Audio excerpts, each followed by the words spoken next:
Why the old age home? Like, what makes this place unique and special as opposed to the different parts of Anandavan?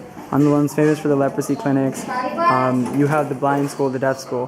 Why did you guys choose to come to this old age home repeatedly? Yeah, that's a good question. I mean, for me personally, and we don't decide for people in our group what they're going to do. People choose individually. For me personally, I guess I just really feel the need here. There's so much to do, and it's like Baba called this place Nasoli, which is translated into English as shadow of love, even though I think they actually mean in love's shade. So what Baba meant was like a place where people can rest in the shade of love. But what it actually is really kind of a place that's in shadow a lot of the time. It's kind of a dark place, and it's not getting as much attention, which is similar, to what happens in our countries, in old people's homes. And just that sense of the need and how actually little we need to do to make people feel better.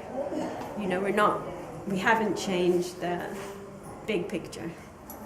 But by coming and kind of offering our presence and love, care, little things that we do, it feels like we're making a difference.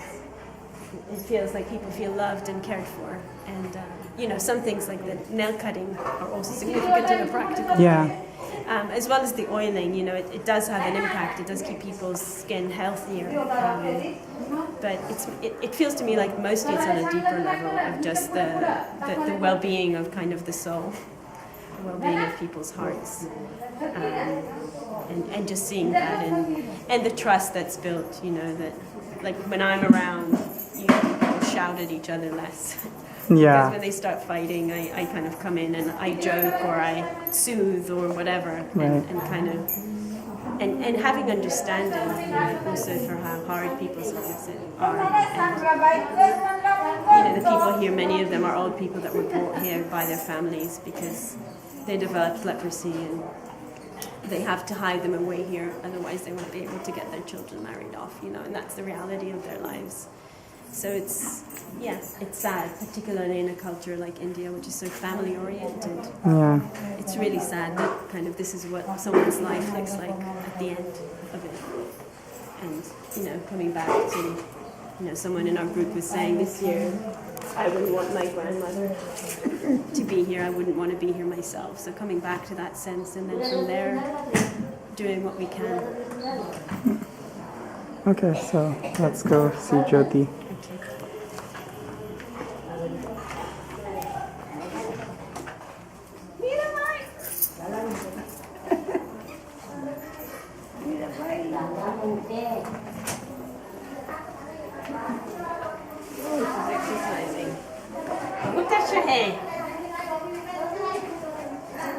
Very good. It's another thing that I'd love to start doing with them is kind of get them to exercise more, particularly their hands actually. Also the backs and arms like she's doing now is really good. But if they just each did this,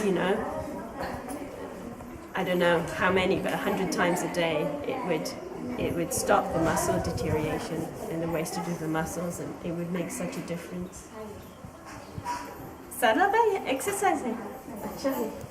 Bahut acha hai. Sarabhai is one of the nurses. Yeah.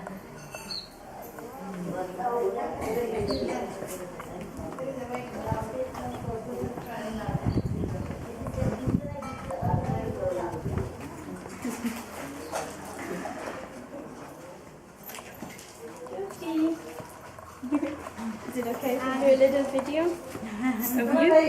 Is it okay?